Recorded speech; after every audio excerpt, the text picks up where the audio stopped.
तो एक तलाकशुदा लड़की ने क्या दिल छू लेने वाली बात कही, तो वीडियो को लास्ट तक देखिएगा, तब कहानी समझ में आएगी। उसने कहा कि मेरे और मेरे पति के बीच में कुछ बातों को लेकर कहासुनी हो गई।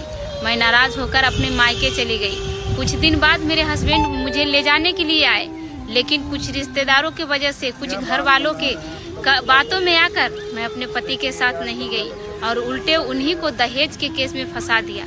और इस बात से मैं खुश थी कि दहेज के केस में फंसकर उनकी जिंदगी बर्बाद हो जाएगी, लेकिन केस झूठे थे, इसलिए मेरे पति बरी हो गए, उनकी शादी भी हो गई, बच्चे भी हो गए।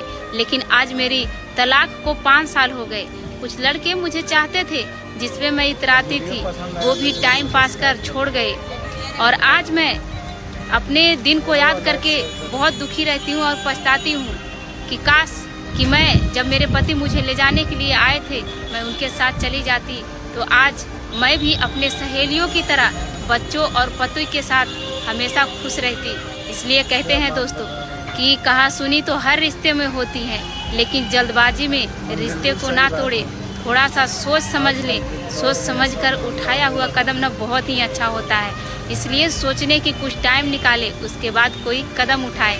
और अगर किसी तलाकशुदा लड़की की शादी भी दूसरी हो जाती है ना, तो पहले वाला खुशी नहीं मिलता, क्योंकि पहला